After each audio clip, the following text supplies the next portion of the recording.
Bonsoir, c'est très à l'école. On peut déjà commencer par dire quand même les bonjours de la bibliothèque Sophia d'Oran.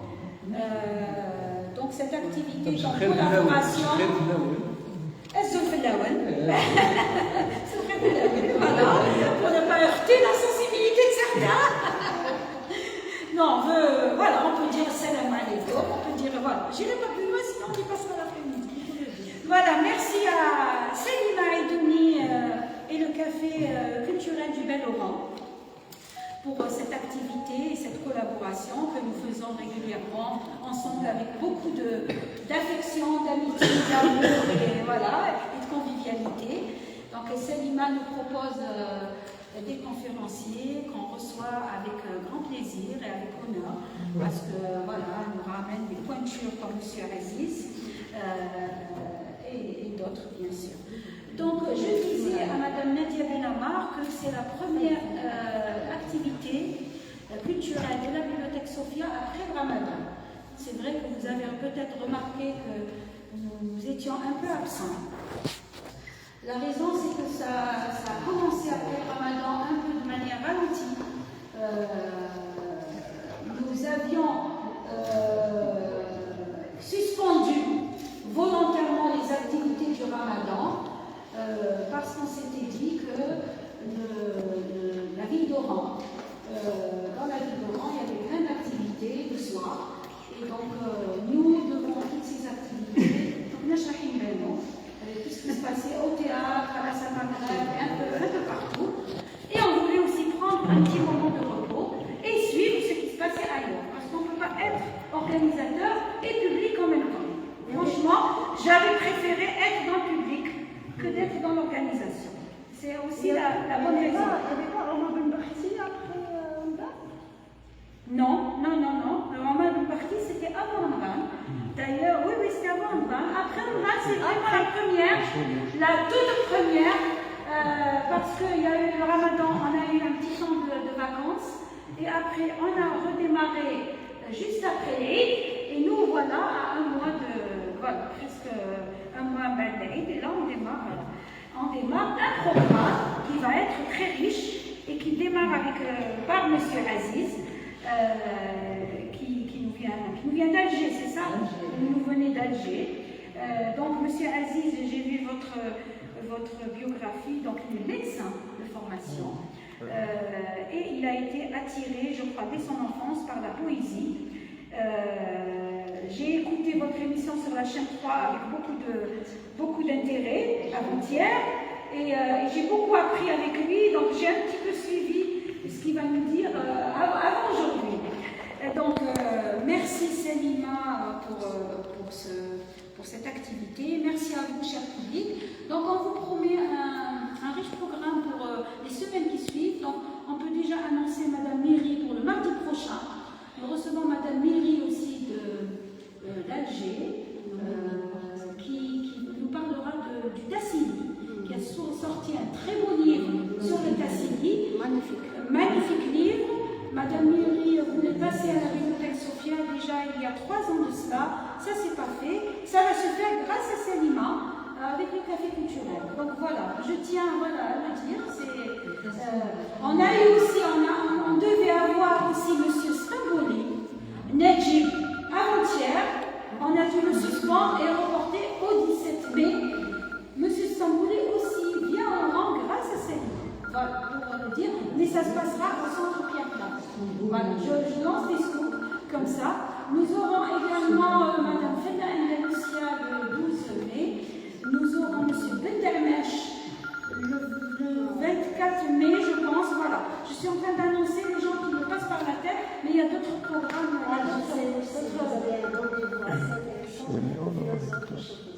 Et nous avons tout à fait, ça s'est décidé la semaine dernière, M. Zid Chouri qui nous parlera de Michel de Certeau et l'islam. Voilà, j'ai déjà annoncé. Il y en a d'autres aussi qui vont venir. Donc le programme est pratiquement bloqué jusqu'au mois de mai. Et on continuera le mois de juin et juillet, Inch'Allah. Je l'espère. Voilà, sinon j'ai trop parlé. Je passe la parole à Selima pour nous dire quelque chose et on passera la parole à notre chère conférence. À toi, Selima. messieurs, dames, le Café culturel Valoran, la bibliothèque Sophia sont heureux de recevoir notre ami Aziz Tebelkent, poète. Aziz Tebelkent est un ami, je l'ai découvert, ça fait une année. C'est un vrai poète dans le sens où il nous a invités pour un récital chez lui. Il nous a ouvert son cœur, sa maison. Et pendant quelques jours, entre poètes, entre penseurs, entre chanteurs, nous avons passé de très bons moments dans la convivialité, dans l'échange, dans la beauté. Merci Aziz. Merci beaucoup. Et c'est vraiment très généreux. Je vais présenter qu'est-ce qu'on va faire. Cette rencontre, elle va passer par des étapes. La première étape, j'essaierai de présenter Aziz Tebelkent à ma manière. Je suis une simple lectrice et c'est autour de son recueil sur les chemins de la mémoire, mes mots, poèmes, qu'on l'a invité, qu'il va présenter. Alors je vais le présenter succinctement. Ensuite, c'est Aziz Tebelkent poète qui va présenter son recueil de poésie. 15, 20, 25 minutes, c'est à vous de voir. Puis, ça sera déclamation de la poésie. Il va déclamer certains de son choix. Et suivi d'un débat, pas un débat, un échange, si vous avez des questions, des questionnements. Et on finit par la vente des dédicaces. Merci. Je vais... La surprise. Voilà, elle m'a promis une surprise. Pour toi, une poésie de son recueil. Pour toi, je couds des mots. J'ai appris à coudre des mots pour en faire un patchwork de vie, rapiécé de toutes parts, coloré à l'envie et cacher ma misère et ma nudité. Ils m'ont tout pris, ma terre, ma mère, oui ma mère, mon histoire, ma mémoire, mes étoiles du soir, mon clair de lune. J'ai appris à coudre des mots pour en faire une citadelle de liberté et de beauté. Tu sais, ne me reste que mon amour pour toi. Le soleil portera mon rêve. Je verrai le chant sur mes lèvres, te libérer de l'être.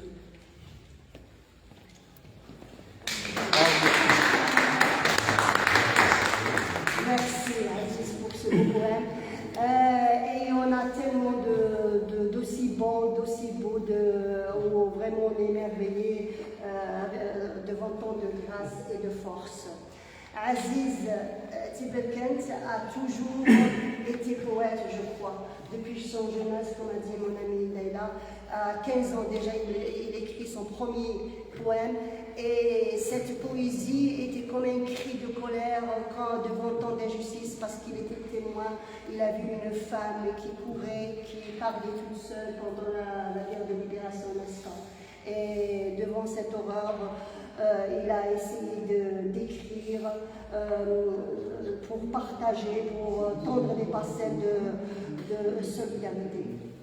Aziz Tebelkent, il a 52 ans de service loyaux, de vie professionnelle. Après 52 ans de service loyaux, il a pris sa retraite.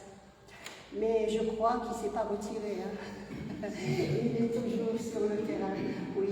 Et c'est bien sûr ses amis qui l'ont poussé à éditer son premier recueil d'histoire.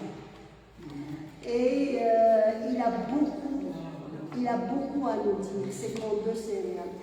Il est issu d'une famille modeste et il a choisi le métier de médecin.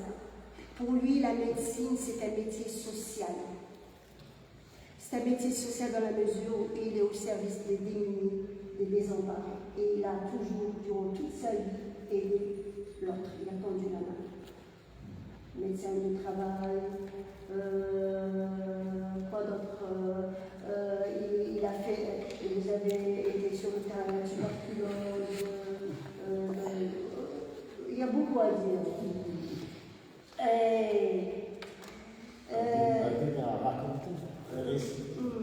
Les mots, il s'y connaît, les mots. Soit il les soigne, soit il les écrit pour soigner les âmes. Aziz est enseignant universitaire aussi. Et à la lecture de sa poésie, on sent cette dimension. C'est un poète témoin. C'est un poète témoin d'une époque. Il essaie de remonter les chemins de la mémoire. Mais cette mémoire, elle est nourrie par l'histoire de tout un pays, du monde aussi, de tout un pays depuis la guerre de libération et toutes les guerres, entre autres, les guerres des frontières, les guerres wilayas, toutes les répressions de 70, 80, 90 jusqu'au Hirak. Oui. Et aussi devant l'horreur du monde, il est témoin, il essaie de comprendre. Et je terminerai par ce petit poème et je m'arrêterai là. Je vomis ce monde de puissance et de terreur, de misère et de guerre. Je cours de révolte en révolte, d'exil en exil, debout les mains solitaires, la poésie en bandoulière, debout pour un univers de paix et d'humanité.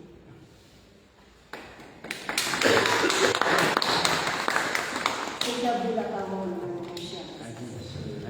C'est tout d'abord de ces modèles.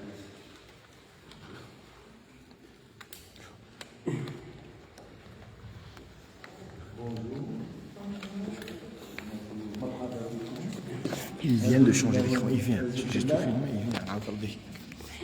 Je suis vraiment très honoré à votre présence, pardon, parce que vous honorez aussi la poésie. Parce que si vous êtes là, toutes et tous, c'est aussi parce que vous êtes mus par cet élan de rêve, cet élan justement de poésie qui nous ouvre un peu des horizons qui s'inscrivent dans une sphère de beauté, dans une sphère de générosité, de liberté, de solidarité et d'amour. Je crois que c'est ça la poésie. La poésie nous réunit à partir de ces valeurs authentiquement humaines. Alors, pour revenir à... Je crois qu'elles ont beaucoup dit, aussi dans la médecine que Salima a donné. Je me présente, je suis effectivement Aziz Tiberian, ça c'est clair.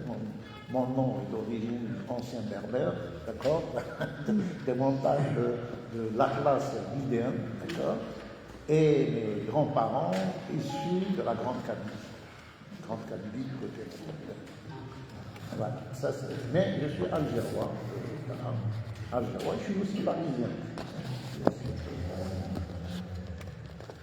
Et j'ai choisi effectivement le métier de médecin parce que je ne cache pas que je voulais,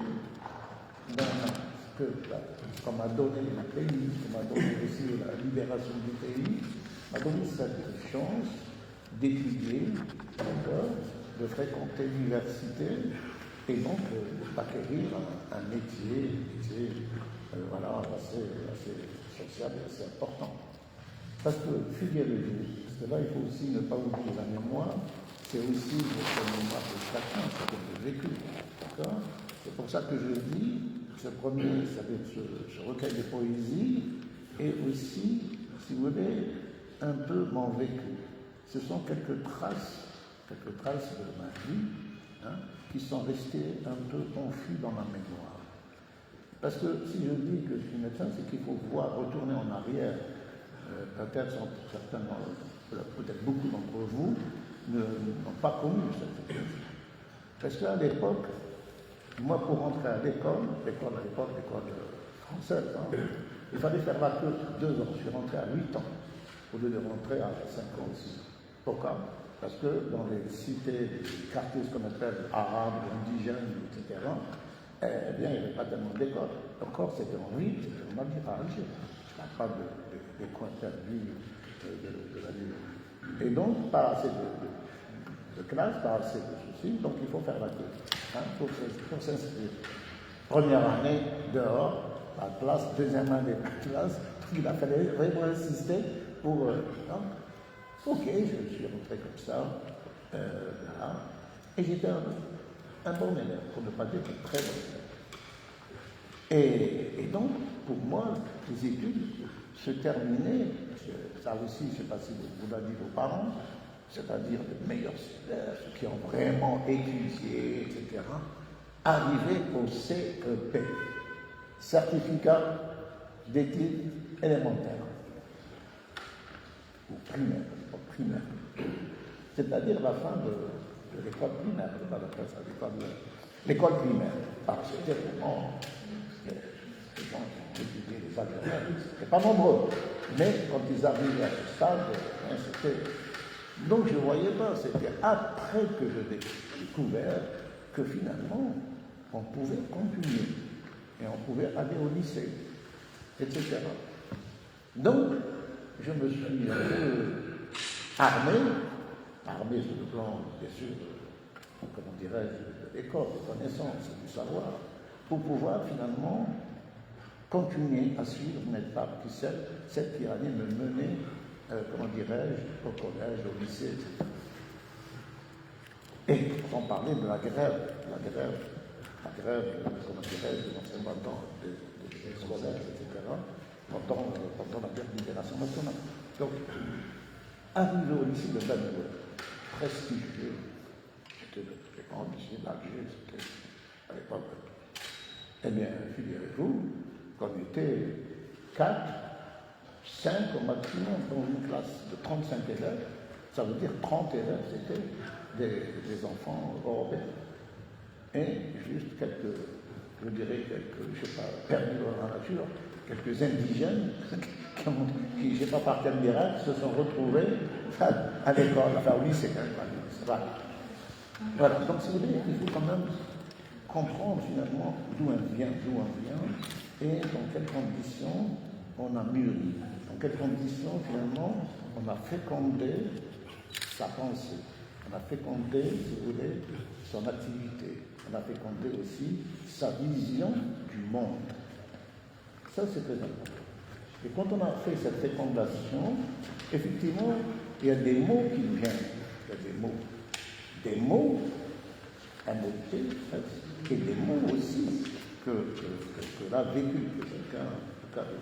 Parce que la guerre de libération nationale a laissé des traces indélébiles, en tout cas dans mon corps, dans mon esprit. Je n'ai pas y mourir minimum 3 fois. D'accord ? Participer en décembre, etc. Je ne vais pas vous rentrer dans les détails. Donc, pour façonner tout ça, eh bien, il y a des moments où vous allez dire qu'est-ce que je vais transmettre, avec qui je vais partager, comment voir finalement à partir de ces expériences, de ces vécus, de ces petites histoires, comment finalement, voilà, revoir les choses dans une dimension, justement une dimension de construction, de bien-être, de bonheur, etc. Et je crois que la poésie est venue, c'est là où la poésie est venue à mon secours, pour me donner cette possibilité de sortir ce qui était en dedans de moi, de sortir vers l'extérieur. Mais sortir, ce n'est pas uniquement, j'allais dire pour, comment dirais-je, pour m'enfermer, mais au contraire, pour s'ouvrir aux autres. Et c'est là où la jonction entre la médecine et la poésie, il y a, même si on ne voit pas au début, si vous voulez, cet éclairage, cette interaction entre les deux, eh bien, pour ma part, j'ai vécu, si vous voulez, ce mouvement de l'un et de l'autre. La médecine, c'est aller vers le déni, aller vers quelqu'un qui souffre, aller vers quelqu'un qui a besoin d'être écouté, d'aller vers quelqu'un qui va effectivement, voilà, qu'on va conseiller, qu'on va, etc., on va éclairer.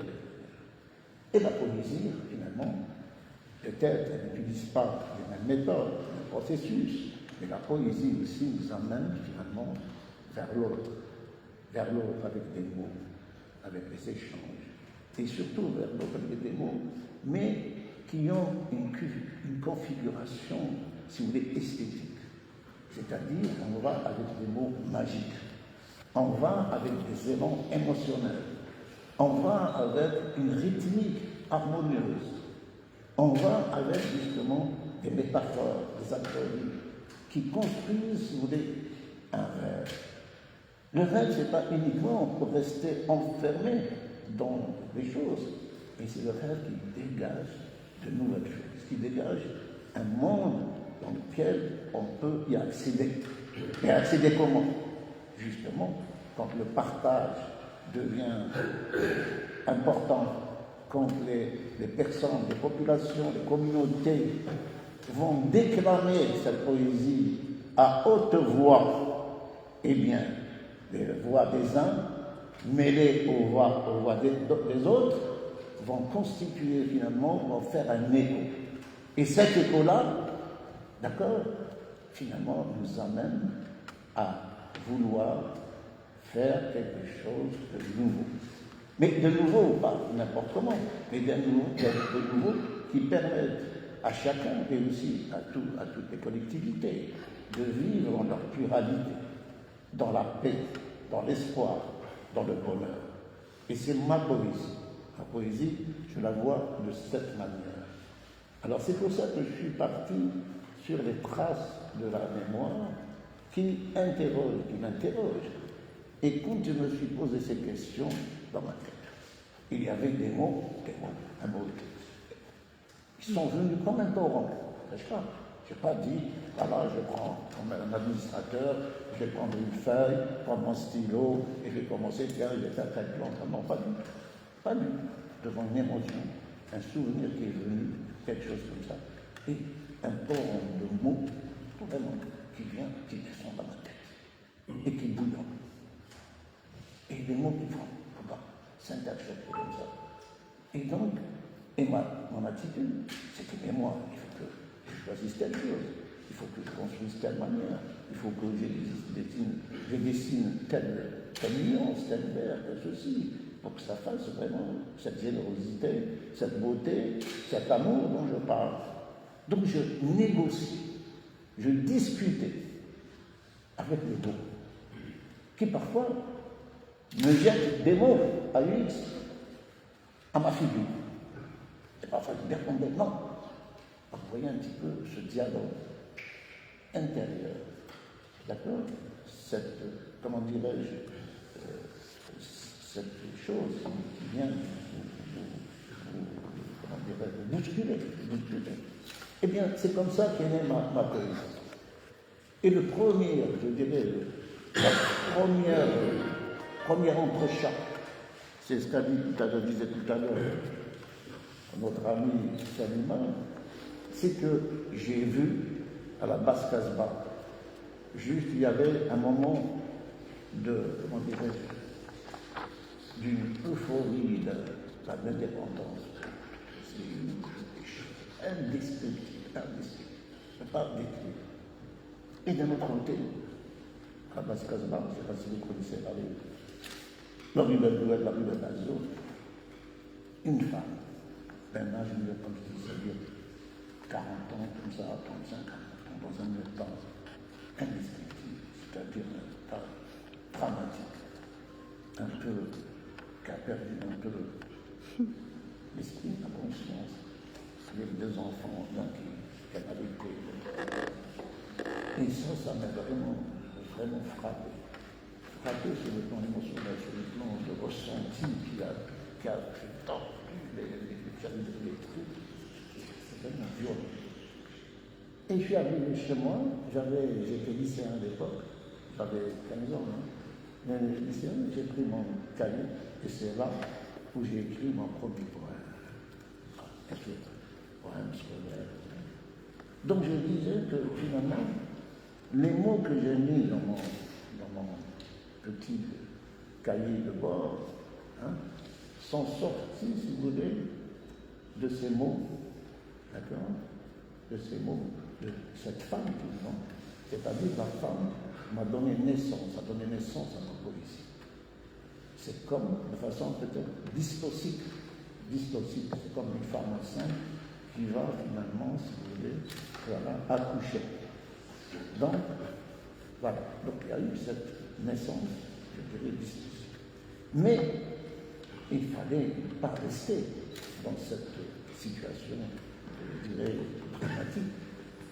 Il fallait, au contraire, à partir de ces matériaux, de ce drame, de cette souffrance, de cette douleur, finalement, transcender la situation, transcender le malheur, pour ouvrir des perspectives, justement, comme tout à l'heure, d'amour, de beauté, etc.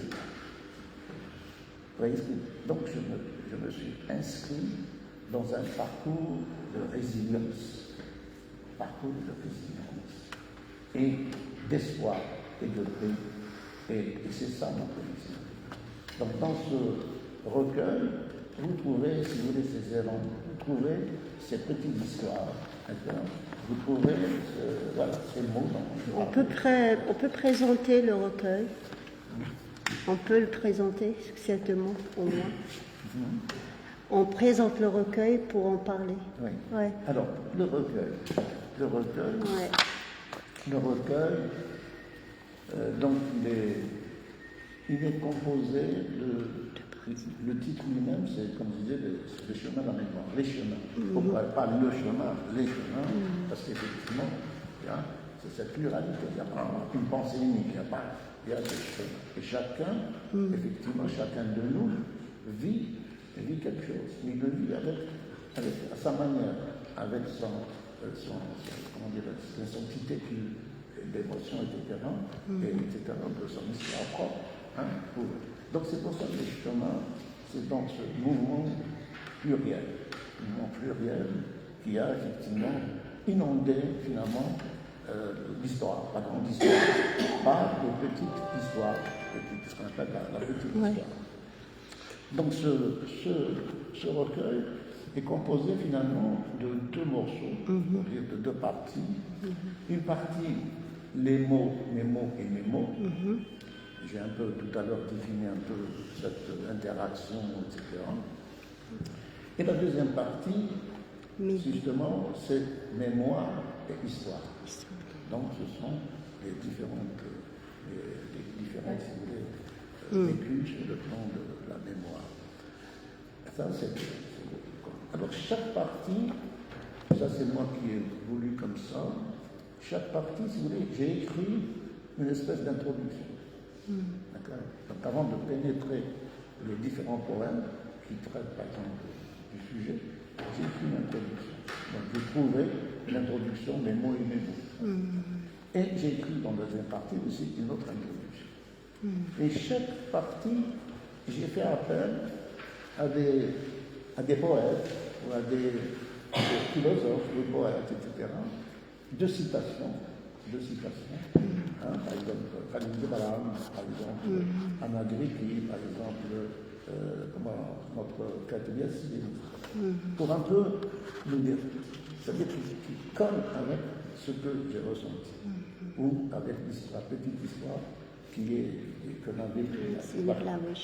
Après, je me suis dit que j'aime beaucoup aussi l'art, pas uniquement la poésie, mais par exemple les artistes peintres. Trois artistes peintres. Trois artistes peintres et de taille. Voilà. Les artistes peintres, souvent chez nous, c'est vrai qu'ils sont un peu délaissés. Peut-être l'écrit, peut-être passe un peu, mais les artistes peintres, souvent, les plasticiens, souvent, surtout les jeunes, inconnus au bataillon. Donc j'ai voulu quand même faire, comment dirais-je, le regard des hommes, c'est-à-dire des artistes peintres, et le regard de moi-même, en poésie, puisse un peu dialoguer. Parce que aussi cette manière, si vous voulez, de regarder les choses différentes. Chacun avec son mode d'expression, chacun avec sa sensibilité et aussi comment on l'appelle. Donc 3 artistes peintres, 2 femmes et un homme, 2 femmes qui sont des Algériennes, donc aussi Algériennes. Halima Nani et Zahra Rachid et Omar Lecoulou. Omar Lecoulou est de Badou à l'entrée de Et la photo de couverture, c'est de lui. Et voilà, la photo de couverture, c'est Omar Lecoulou. D'accord. Et ce qui est intéressant, c'est ça.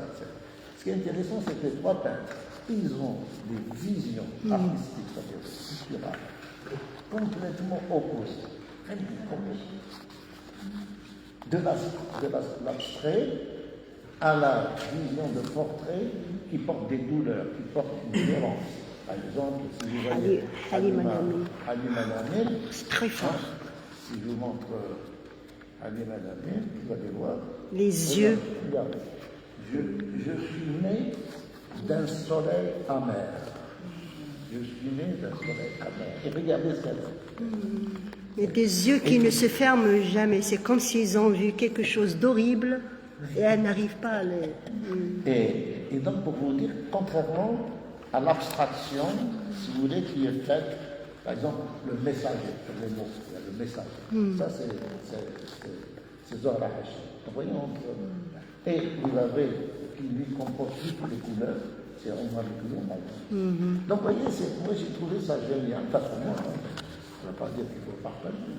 Et j'ai trouvé que ce dialogue entre eux, déjà entre leur forme et leur, leur technique et leur couleur, etc., avec mes mots à moi et allait se combiner dans un flux, si vous voulez, de signifiants, un flux d'émotions, un flux d'interrogations, un flux de questions, etc. Je voulais quand même qu'il y ait cette pénétration entre finalement les mots et justement, j'allais dire, les traces des pinceaux et des couleurs. Voilà un petit peu, je ne sais pas si, parce qu'il faut raconter l'histoire, mais voilà, on peut peut-être oui, c'est... poser des questions, si vous voulez, on peut reprendre certaines choses. Par contre, avant de ça, je vais vous lire quelques poèmes. Vous choisissez les poésies. Vous avez aussi, pour découvrir un peu qui je suis, il y a tout le mot de l'auteur, c'est ce que je de vous dire, où je me livre à vous, pour voir à qui vous avez affaire. Et il y a aussi le mot des artistes peintres, d'accord, qui sont ici écrits, photographiés, etc. Alors je vais vous citer, peut-être déclamer deux poèmes sur, comment dirais-je, voilà, je vais lire, par exemple,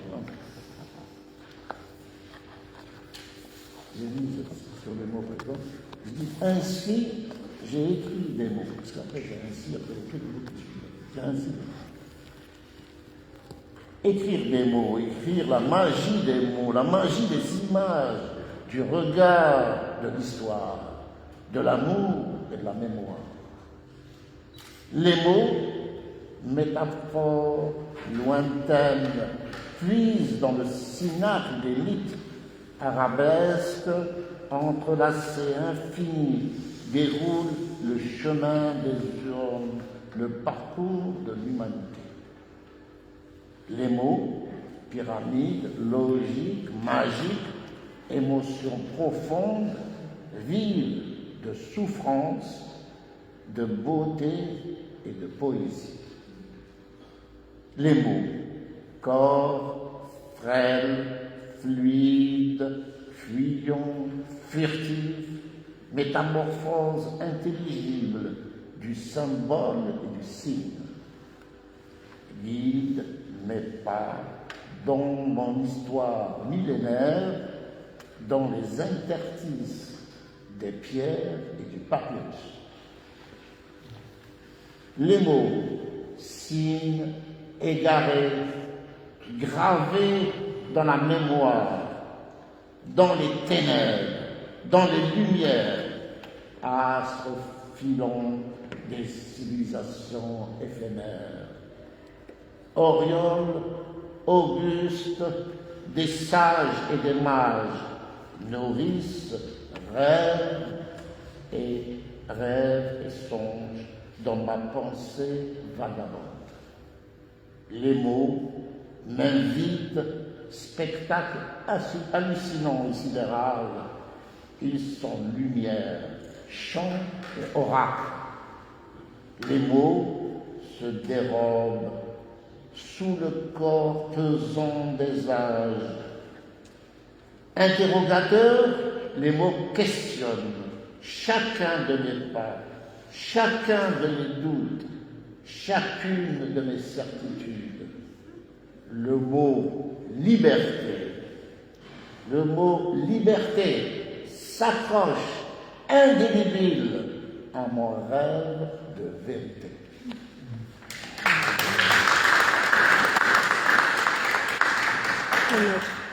Je vais vous lire un autre sur comment dirais-je,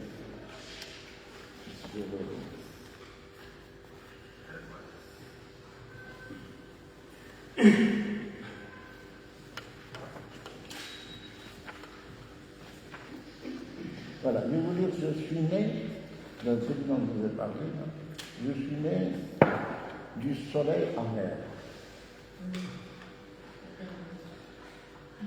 Je suis né du soleil en mer sous un ciel encombré de nuages tourmentés, de tempêtes de sable et de fureurs de chars, maisons détruites, bulldozers dans leur chorégraphie macabre, ont achevé oliviers millénaires et orangers au goût amer.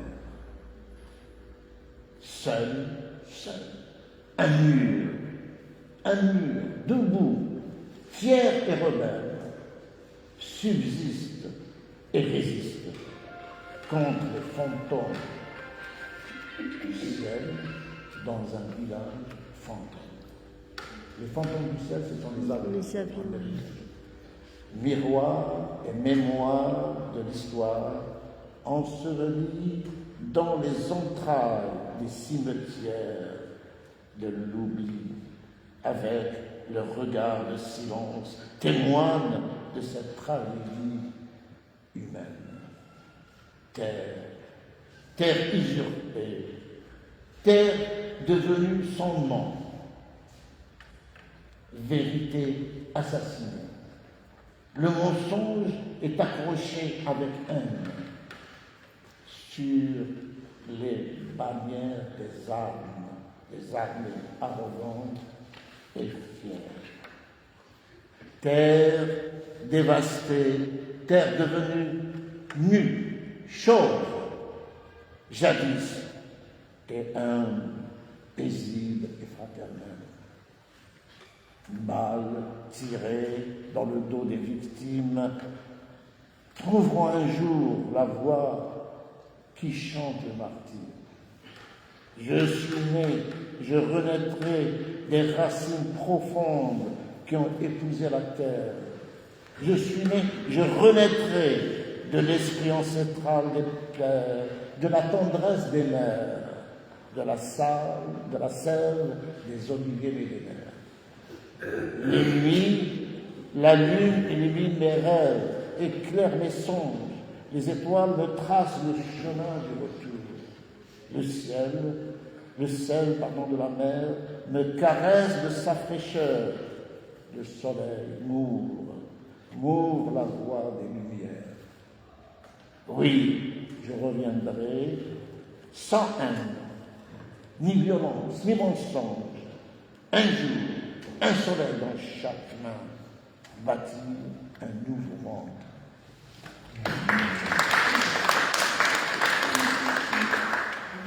Je m'arrête.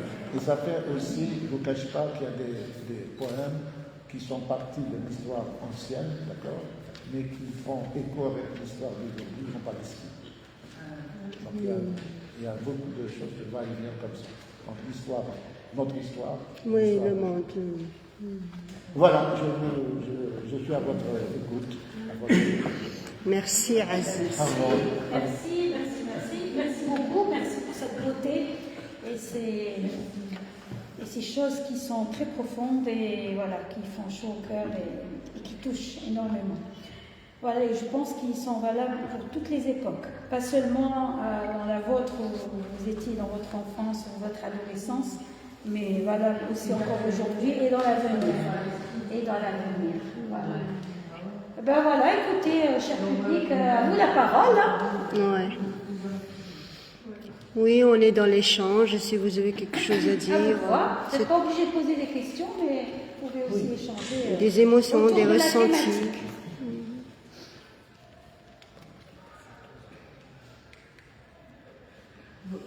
Vos mots imposés ont la capacité féerique, poétique de guérir des mots M.A.M.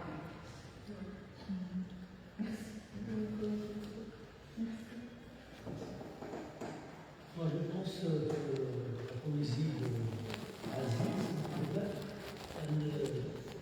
elle fait son portrait intérieur, intime. Elle fait son Portrait intérieur, son portrait intime. Et elle parle de son engagement. Parce que ce n'est pas seulement un médecin qui pratique son métier.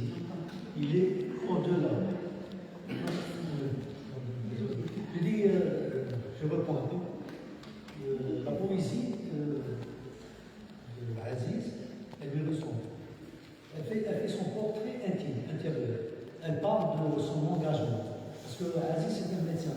Mais ce n'est pas un médecin quelqu'un qui pratique son métier et qui rentre chez lui. Pénard. C'est une médecine qui est engagée. C'est une médecine du terrain. C'est une médecine qui va vers l'autre et qui va au-delà de la médecine, qui s'inscrit dans un geste et dans une pratique profondément humaine. Et tout son parcours, ça a été cette main tendue, ce regard tendre sur la compatissance vers son prochain. Il ne s'est jamais départi de cette part d'humanité. Et quand on écoute, même quand on écoute le son de sa voix et tout ça, on sent que ça vient de profondeur, ça vient d'un très fond de lui-même. Ça exprime tout son vécu. Ça exprime et puis son rêve d'une humanité. Son rêve, c'est cette poésie qu'on voit dans cette rêverie humaine. Et que c'est possible de guérir son prochain, pas seulement en lui administrant des médicaments, mais aussi avec des voies politiques. Il vient terminer, puis tu vas appuyer sur ça. Il ne faut pas hésiter. Vous avez le droit de. Quand on a la chance d'être comme ça entre nous, parler, c'est. Moi, j'ai une petite question à poser. C'est que, M. Aziz, moi j'ai eu la chance d'écouter vos poèmes à Alger. C'était vraiment très. Enfin, les vôtres et ceux de vos amis, mais les vôtres étaient très très belles aussi, comme ceux de votre ami aussi. Il y avait un ami qui Rachid, il pleure en même temps. Et Fatih Agran. Franchement, c'est des émotions. Fatih Agran. Et puis Aziz, il faisait voyager avec ses poèmes. Mais surtout, moi, ce qui m'a touché aussi, c'est que quand on a fini la rencontre, il nous a raconté ses voyages. Et que nous a raconté ses voyages, c'est un grand voyageur, hein, il voyage beaucoup. Et il nous a raconté un voyage, il était tellement long ce voyage. Il racontait les détails, comment il montait la montagne, comment il descendait, quelle place. Il était long, mais on ne s'ennuyait pas du tout, la première. Et on sentait qu'on vivait le voyage. Le récit du voyage. Il nous faisait vivre le voyage. C'est-à-dire celui qui l'écoute, il vit avec lui le voyage. Au point où je lui demandais, je lui dis, moi je me rappelle, je lui dis, c'est un crime si vous ne faites pas ce voyage, c'est ce que vous nous racontez par écrit.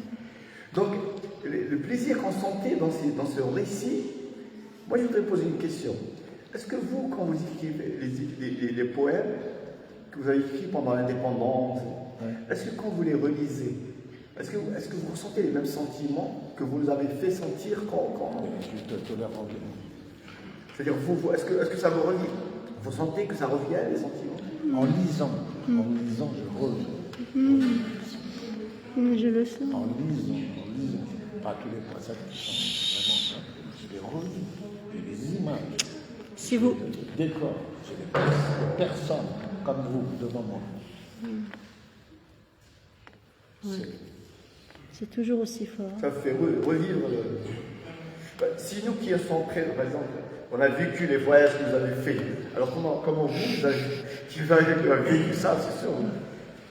Non, parce que quand vous avez Non, parce qu'il faut comprendre que, surtout nous, on était enfants,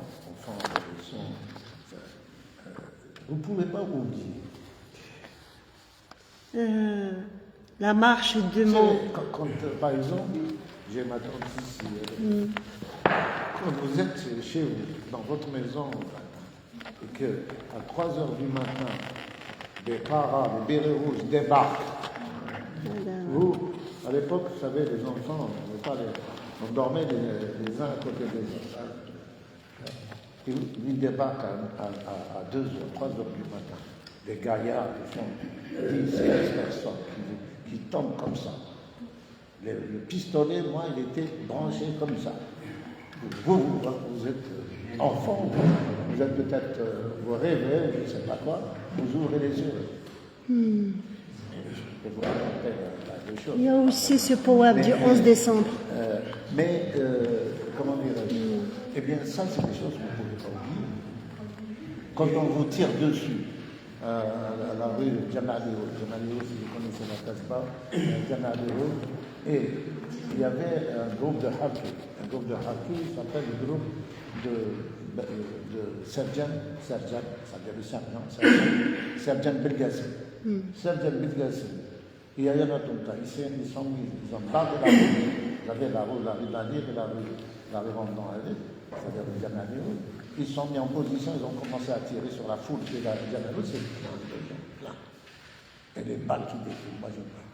Heureusement qu'à la Casbah à l'époque, tout le monde a ouvert les portes, tout le monde s'est engouffré. C'est la marche. Quand on a manifesté le 11 décembre, moi j'ai vécu. Voilà, le 11 décembre. Et quand vous avez... La tache de sang. Mais il y a bon, ce que je voudrais intervenir. Bon, vous connaissez Aziz médecin, vous connaissez Aziz poète. Je l'ai connu dans les années 70, Aziz militant. C'était la période des années 70, c'était ça la période, en pleine explosion culturelle. Et à cette époque-là, on avait pris en charge tout un centre culturel d'Aïntaya. Et je vous assure que les enfants diminuent le café, le violon, la guitare, le théâtre, le jeu d'échecs, jusqu'à la période où il y a l'islamisme, voilà, c'est ce que je voulais dire. Je suis de plus en plus agréablement surpris de voir qu'il y a beaucoup de médecins, des collègues, qui se lancent dans l'écriture. Romans,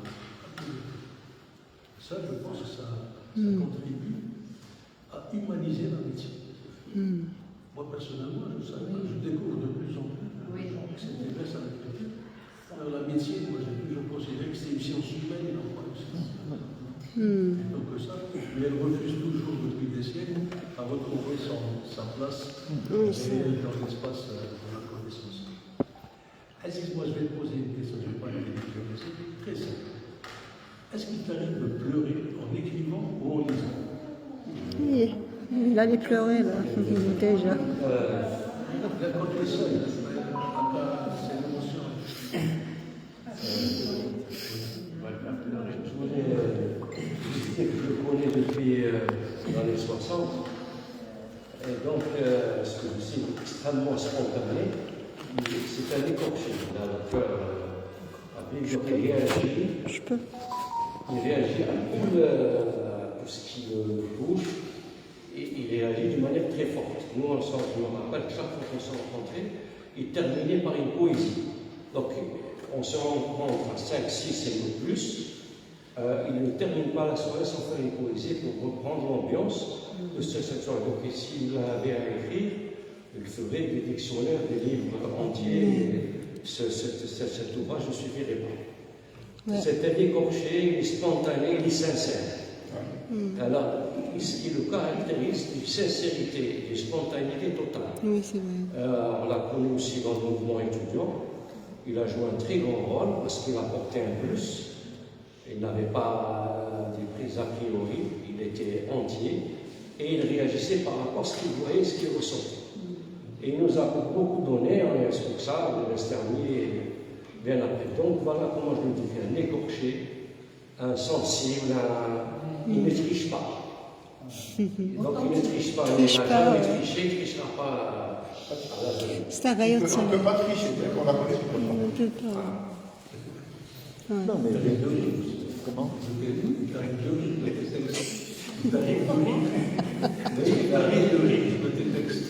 de rire dans tes textes. Comment?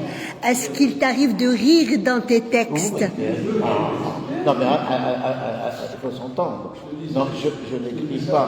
Je fais une parenthèse, parce qu'une fois j'étais en train d'écrire, et je suis tombé sur un personnage, une sorte de patriote qui était dans une relation avec une relation de respect. Et à un moment, il lui dit, je lui fais dire, vous avez vu mes moustaches, docteur? Et elle lui dit, la virilité ne se trouve pas dans les moustaches. Et juste à ce moment-là, j'étais à la maison, je suis monté à la salle, je me suis rasé les moustaches. Elle avait vu ça avec moi. Là, j'ai repris un peu. Non, mais je voulais dire une chose aussi. Non, il faut revoir le contexte. On était pas les tout premiers, mais disons les premières vagues de médecins. On n'était pas nombreux. Donc pour nous, surtout nos générations, pas les seuls, il y a beaucoup, vraiment, des médecins dévoués. C'est voué, c'est-à-dire pour nous, ce n'était pas d'avoir des tiroirs caisses, c'était pas du tout ça. C'était pour aller vers des populations qui venaient de meurtries, qui venaient de la libération nationale et de les soigner. Moi, je vais vous dire, j'ai quitté Alger, j'étais bien, c'est-à-dire j'étais en plein centre-ville, etc. Par exemple, qu'est-ce que j'ai fait avec ma femme? Qu'est-ce qu'on a vu avec ça? Eh bien, on a vécu dans un bidonville. On a vécu dans un bidonville des années. On a soigné, moi je m'occupais des travailleurs, elle s'occupait des femmes, des enfants, etc. Sauf qu'il faut dire honnêtement, ça aussi c'est toute l'histoire, sauf que des années, on était dans un stress de santé. Sauf que dans les années 90 comme ça, eh bien, malheureusement, le village c'est bidonville, et 80% c'était devenu ce qu'on appelle des intégristes. Que nous, même des noms que vous connaissez, vous avez peut-être entendu dans la presse, donc, je ne sais pas si vous avez entendu parler de Hattab, etc. Hattab, on le soignait à l'époque. C'était à l'époque, c'est-à-dire avant le connu toutes les et qui sont devenus des chefs de tueurs, pour dire comment les choses aussi. La relation aussi, mais nous, on est parti avec le sentiment, justement, de faire de telle sorte. Moi, j'ai parcouru, tout le titre, jusqu'à la Seine. J'ai parcouru, je ne sais pas si vous connaissez les clinomobiles. Clinomobiles que la France a laissés. de 1953 ou 52. Puis nos mobiles, c'était une espèce de grand camion, d'accord, à l'intérieur duquel vous avez une radioscopie.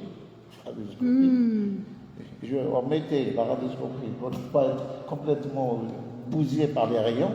On avait le tablier en plan, j'avais un tablier en plan, un chauffeur, et on a parcouru tout le truc pour voir la santé des gens et aussi pour dépister la lutte contre la tuberculose. Parce que vous n'avez pas connu ce que c'est que la tuberculose, ce qu'on appelle la cachexie tuberculose. Quand vous avez des gens, des personnes, des os, uniquement des os, et qui crachent du sang, c'est ça l'Algérie. C'était l'Algérie, c'est ça. Quand vous avez les bébés qui avaient qui avaient un ventre comme ça, alors qu'ils avaient 1 an, 2 ans, etc., parce que la malnutrition, etc. Non, mais c'est pour ça que ça, il ne faut pas aussi, ça fait partie de notre mémoire, ça fait partie de nos luttes, ça fait partie de nos engagements. Parce que si on oublie toutes ces choses-là, d'accord, eh bien, on n'a plus de passé, on n'a plus d'avenir, on n'a plus de présent, etc. Je crois qu'il faut restituer les choses dans leur dimension réelle et dans leur temporalité. Donc, si la temporalité elle est niée, si cette dimension elle est complètement évacuée, eh bien, on fera des zombies, je m'excuse, on fera des gens qui n'ont aucune culture, qui n'ont aucune histoire, qui n'ont aucune mémoire et qui deviennent des tubes digestifs. Comme on voit aujourd'hui, vous n'avez que des pizzerias et des trucs, voilà ce que ça dit. Une question, Aziz, une question. Ce que vous avez vécu, ce que vous avez fait, parce que vous êtes un militant du terrain, est-ce que vous n'avez pensé qu'à la poésie pour les dire? Est-ce que vous n'avez pas pensé à une autre forme d'écriture? Par exemple, un essai, un roman, je ne sais pas, voilà. Oui, non, vous avez raison. Ça, c'est en réalité, ce recueil, en réalité, il fait partie de 3 à 4 recueils. Parce que je ne voulais pas publier des centaines de poèmes comme ça. Donc j'ai divisé, si vous voulez, et en plus ça sur le plan économique aussi, et aussi pour le lecteur. Donc si vous voulez, il y a déjà, chez moi, il y a déjà 3 qui sont tapés ici. Hein. Mais dans le pays, c'est que pour publier et pour le truc, malheureusement, les éditeurs et la poésie, tout ça, c'est pas leur chose. Hein. Donc voilà, mais sinon les trucs sont prêts, ils sont prêts depuis longtemps, hein. C'est pas toujours. Et ça, c'est un problème. Les 3, si vous voulez que je peux dire, dans celui-là, il y a un poème, parce qu'il n'y a pas uniquement la guerre ou la mémoire, mais il y a aussi sur la beauté. Par exemple, il y a Amour de femme. Il y a, par exemple, Algérie mon amour, ma Casbah pour toujours. Il y a le mot monde. Il y a la poésie, comment dirais-je, le poète est mort, la poésie, reste vivante, etc. Donc tout ça, ça existe, tout ça, c'est écrit, tapé, tout ça. Mais le problème, c'est que trouver des éditeurs, parce que là, moi, ces livres-là, je les ai payés de ma poche. Hein. Et le prix qui est mentionné, c'est le prix de revient. C'est-à-dire, là, le prix actuellement est de 1350, et moi, ça m'a coûté 1310 dinars par exemplaire. Donc voilà, alors je me suis dit, je fais ça, j'ai récupéré comment dirais-je, à 80%, peut-être 70% si tout marche bien, pour que je les réinvestisse dans le deuxième volume. J'ai fait la même chose pour réinvestir dans le troisième volume. J'ai aussi un écrit qui est fait aussi, c'est une fresque qui balaye 2000 ans. C'est-à-dire une fresque qui va de Massinissa jusqu'au Caire. Donc c'est une fresque qui traverse différents genres. Mais pas d'histoire. C'est de l'histoire des événements, mais écrit de façon en prose, etc. D'accord ? Ça existe, c'est fait. J'ai aussi effectivement un roman. Tout ça c'est écrit. Hein, la question c'est, par exemple, ça, il m'a fallu, ces derniers temps, il m'a fallu 4 ans, 5 ans pour le publier. Depuis 2019, à peu près. 2019, ça fait 25 ans. Et pour le choix des tableaux, les artistes peintres, comment vous faites ce choix? Parce que par moment on a l'impression, est-ce que le texte correspond à la toile ou c'est la toile qui correspond? Parce qu'il y a une telle connivence. Ouais. Non, c'était au départ, c'était discuté avec... il y a des rencontres. Il y a des rencontres. Par exemple, rencontre d'un ami de Babylone. Celui-là, par exemple, Armand qui a fait... C'est un ami de longue durée. Un gars très charmant, très sympathique et tout, qui en réalité, lui, au départ, n'est pas peintre plasticien, c'est un cinéaste. Lui, il fait c'est-à-dire réaliste. Mais les conditions faites, vous savez, il n'y a aucun moyen, c'est un problème, il y a toutes ces valeurs artistiques qui sont gaspillées. Donc, il ne peut pas, il n'a pas de... Parce qu'il faut faire un film, il faut vraiment avoir... Donc, il a fait des documentaires, ok. Donc, il s'est mis, comme c'est toujours artiste, il s'est mis à la peinture. Et quand j'ai vu, ça m'a vraiment créé une émotion, tout ça. Voilà, donc on a discuté. Et comme lui, ce que j'aimais, c'est toutes ces... Parce qu'il fait surtout sur... pas des portraits, des tableaux comme ça, sur un peu... sur les comment dire, sur la nature. Mais il a sa manière, hein, c'est pas... Donc la mer, les bleus, la casbah, etc. Mais pas figuratif, hein, c'est vraiment... Voilà, donc ça montre effectivement, on a discuté. Après, il y avait Halima Lamine. Halima Lamine, à l'époque, moi j'avais connu son père qui était enseignant, et il y avait sa fille, Halima, c'est une femme. Hein, donc elle faisait des trucs qui m'ont vraiment, elle avait fait un book. Et dans ce book, elle avait fait ses œuvres, et elle avait fait quelques poèmes comme ça très court avec Rachid Boudigra. Mais j'ai trouvé ça vraiment merveilleux. Elle est poétesse aussi. Hein? Elle est poétesse aussi. Et il y a elle fait parfois des boulevards, elle écrit des petits trucs vraiment. Donc j'ai trouvé ça fabuleux et ça correspondait un peu à ça. Et la troisième, c'est une professionnelle. Elle était aux Beaux-Arts avec l'élève de Issé Akram. Si vous connaissez Issé Akram, c'est vraiment parmi les grands peintres algériens. Et donc c'est son élève. C'est moi? Oui. Ah bon, ah oui, d'accord. Donc je disais, les trois peintres, je vais parler plus fort. Donc il y avait Omar Mikloum, qui est cinéaste au départ, et qui s'est mis à la peinture parce que dans le domaine cinématographique, c'était pratiquement, les portes étaient fermées. Aussi bien en Algérie, il n'y a pas de... Voilà. C'est un gars je disais, c'est un ami de Babylone qui faisait. Donc lui, il faisait de la peinture, comme je dis, un peu de paysage, mais paysage un peu pas décousu, c'est-à-dire un peu abstrait, un peu des couleurs, etc. Halima Lami, c'est une femme dont j'ai connu le père il y a longtemps, et elle avait fait ses œuvres qui expriment souvent la douleur, le cri, une intensité de violence, d'émotion, etc., assez ça lui arrive de dessiner des portraits avec des yeux fermés. Oui, c'est toujours des yeux exorbités. Voilà, exactement. Ouais. C'est sa méthode. Moi, j'ai trouvé les expressions des visages que vous avez vu, que je vous ai montré, quelque chose qui très fort. C'est violent, et qui déclenche une espèce de... Après, il faut aimer, il ne faut pas aimer, c'est un autre...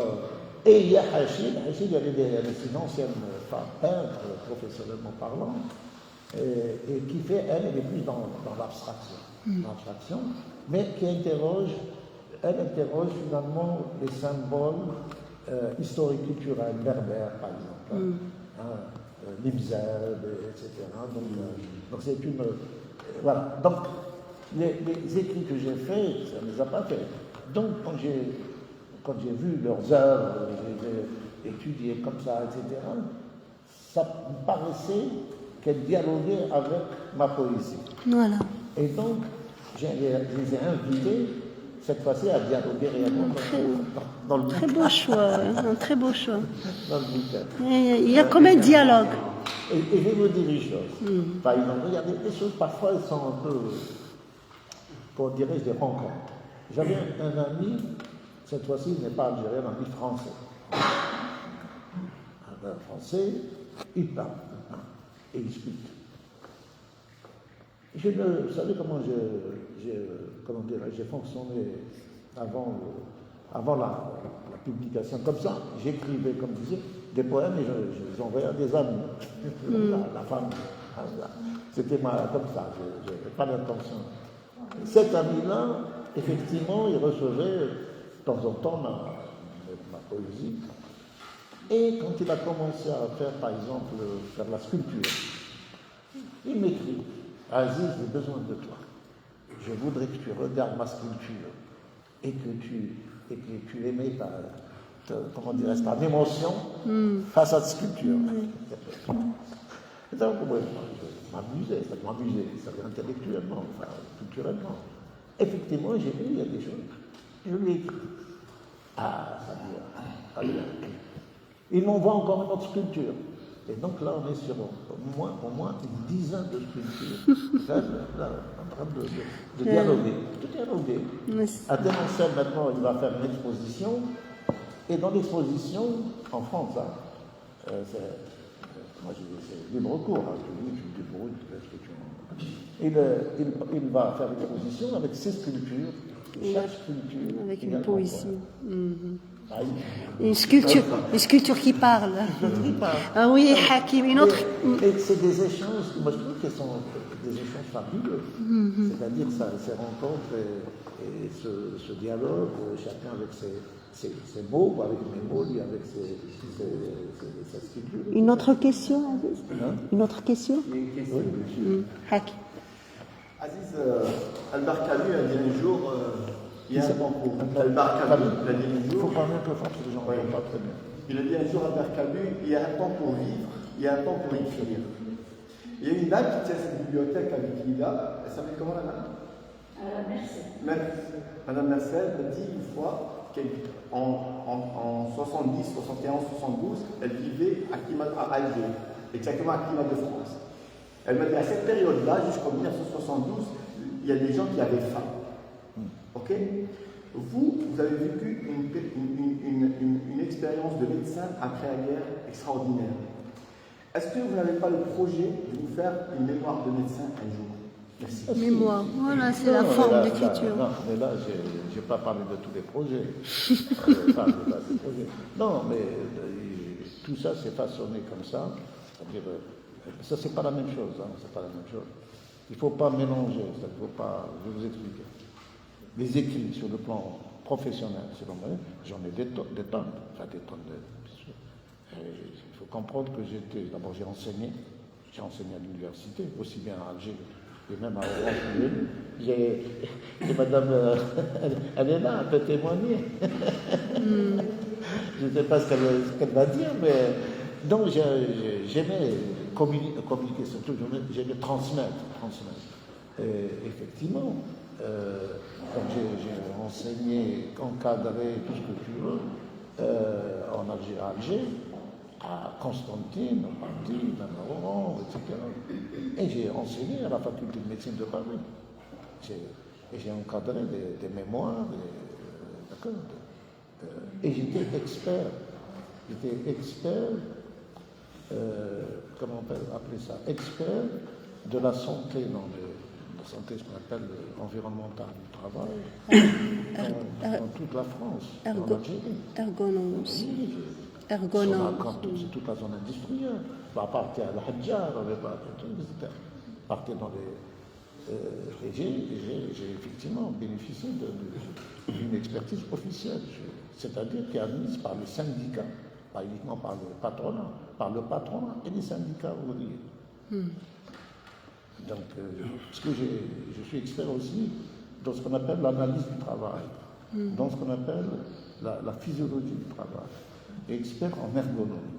C'est-à-dire tout ça, bien sûr, je ne vais pas détailler tout. Mais là, l'écriture est différente. L'écriture, elle est technique. Et donc, si vous voulez, à chaque fois que vous faites une intervention, mais ça c'est la loi, vous restituez de façon démocratique à l'ensemble des chefs d'entreprise et des représentants des travailleurs.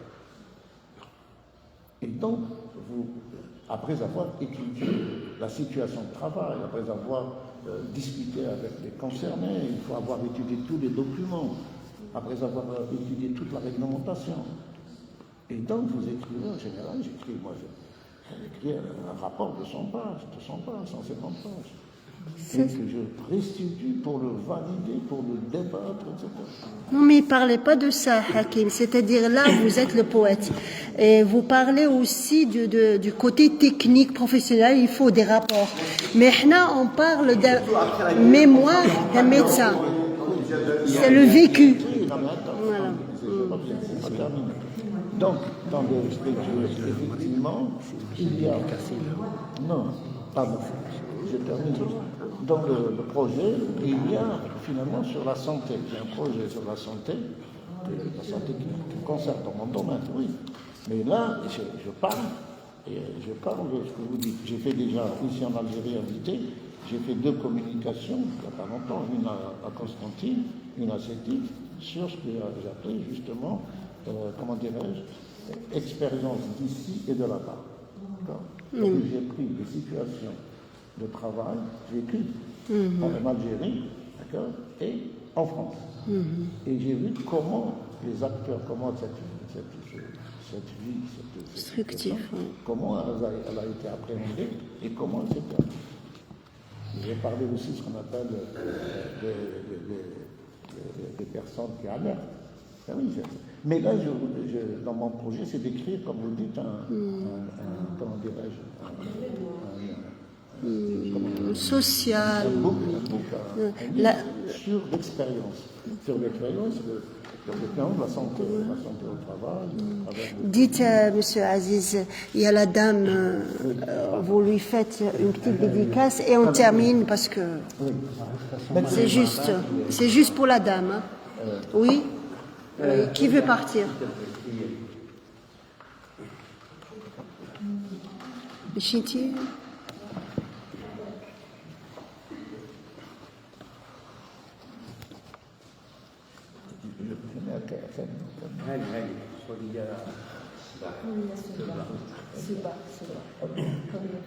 Liberté.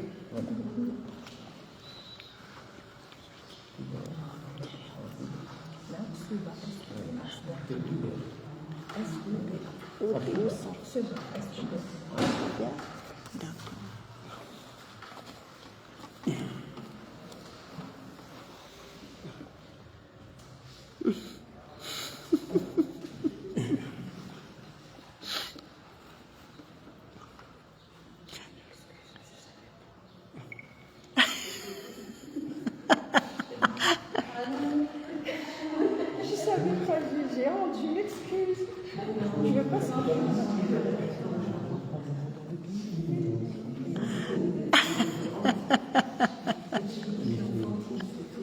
était une star, Baka. Puisque je suis là, je suis sur un projet autobiographique. Oui, c'est bon. S'il vous plaît, s'il vous plaît, s'il vous plaît. Puisque je suis là, je voulais vous dire que je suis sur un projet autobiographique. Pendant la guerre civile qu'a traversé l'Algérie, je commençais à décrire cette situation parce que j'ai enseigné en plein wilaya de El-Defla. Il y avait des drames avec mes élèves et des femmes surtout.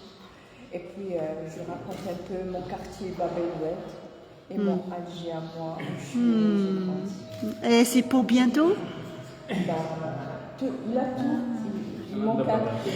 Vous racontez roman ou essai ou... C'est de la prose, c'est de la poésie, je ne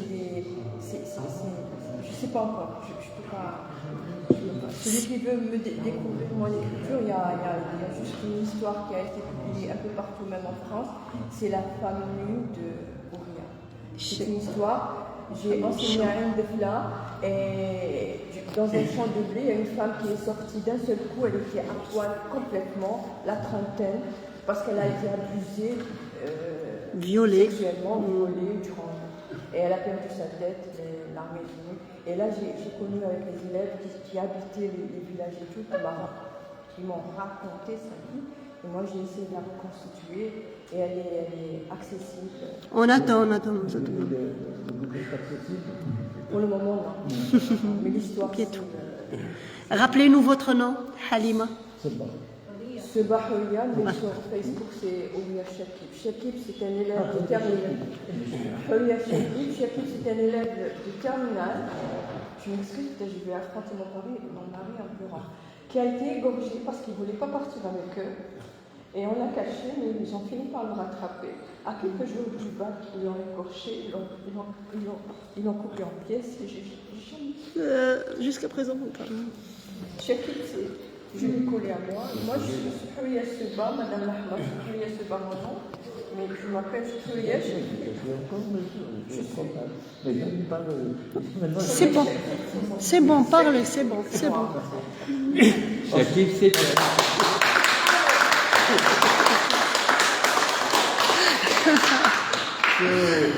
Celles et ceux qui veulent... voilà. Et Nadia, vas-y.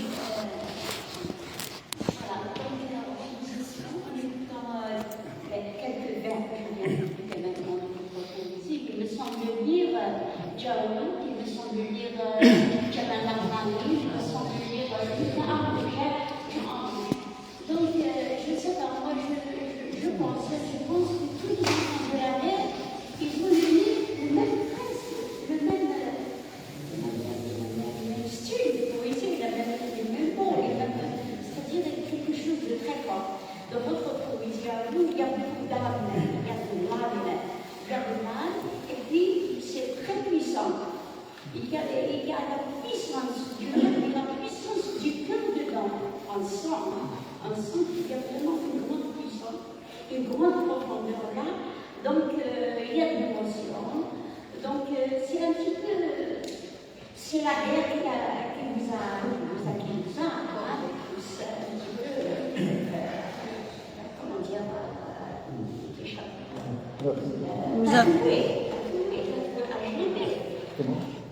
Tatoué. C'est la guerre, on a tatoué ces enfants dans ces poèmes. Ouais. Je trouve que c'est magnifique, c'est vraiment très beau et on ne peut pas le ressentir. Et c'est ce que nous actuelle. C'est pas juste que Bien sûr. les grandes poésies ça c'est une chose éternelle. Ça ne meurt pas, ça ne disparaît pas, parce que c'est des poésies qui suivent les événements. Voilà. Quand il y a une poésie qui suit l'événement, elle reste toujours. C'est pas, elle n'est pas passagère. Voilà. Donc je vous dis vraiment bravo pour la poésie, bravo pour les autres projets à venir. Et que Dieu vous garde. Merci beaucoup.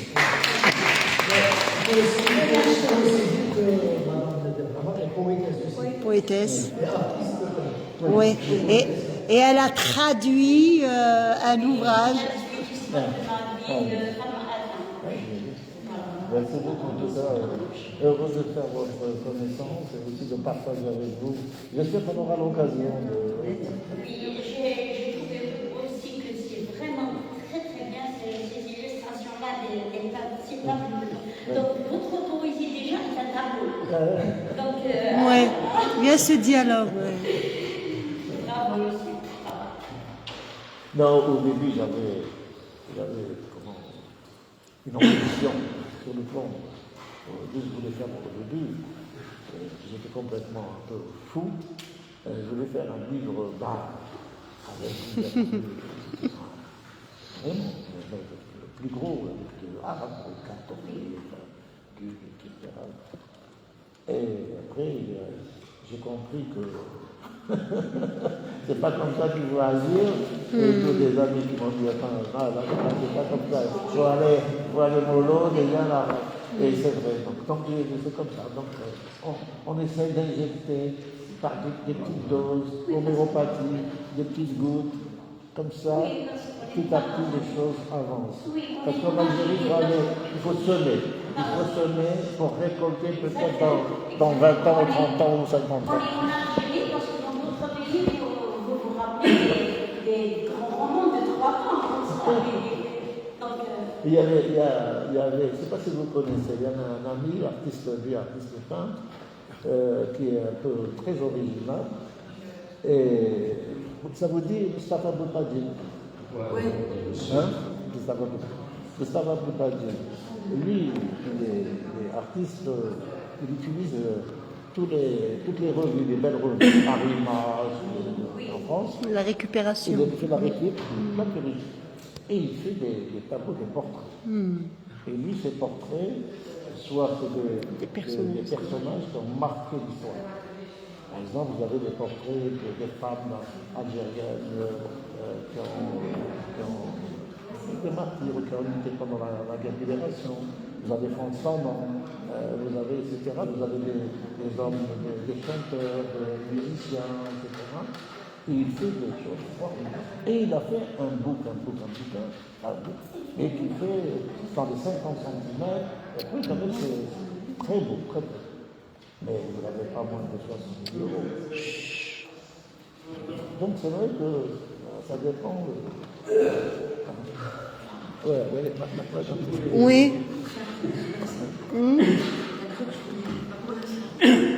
Même pas ça, oui. Il y avait un ami qui a entendu parler de l'ingénierie. Lui, parce que tu m'avais parlé du sculpteur et du poète. Lui faisait tout ça.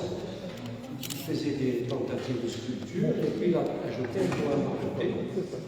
Il terminait par un roman. Par exemple, il a fait un roman inachevé, c'est-à-dire qu'il reprenait l'épopée de la paysannerie en Algérie depuis 2000 ans. Ça fait ce que tu voulais. Et donc il est passé de la poésie au roman, à la sculpture, il faisait même la poterie. Et quand il faisait tout ça, il terminait par un poème. Donc c'est un art qui est... Une fois j'ai assisté à un débat, à une discussion, ça a été une soirée, entre Isserham et Kessibou Katebessi. C'était terrible leur dialogue, parce qu'ils ne comprenaient pas grand-chose, que l'un inspirait l'autre. Autant Katebessi, à un moment donné, quand il commençait à écrire, à peindre, Isserham commençait à dire, je me rappelle, l'autre écrivait avec dialogue des... On était sidérés parce que le dialogue qu'il y a entre deux arts qui sont très éloignés, mais qui exprimaient ce cœur qui est écorché, cette sensibilité à fleur de peau. Donc peut-être que tu devrais travailler directement avec un peintre. Tu te sens très proche, peut-être qu'il vous allez vous apporter l'un l'autre à la fois. Déjà, c'est fait. Un plus et un équilibre aussi. Normalement, à Alger, parce que après-demain, je vais au Bastion 23. Je ne sais pas si vous connaissez. C'est un monument historique, le Bastion 23, qui donne sur la mer. C'est un monument turc, si jamais, de l'époque ottomane. Eh bien, normalement, une des artistes, Halima Dani, va être présente. Donc, elle va participer pour cette dame, elle m'intrigue. Oh, elle est sublime, cette... Oui. S'inscrit pour avoir, si ma poésie vous a un peu titillé, un peu. Voilà. Il y a mon livre.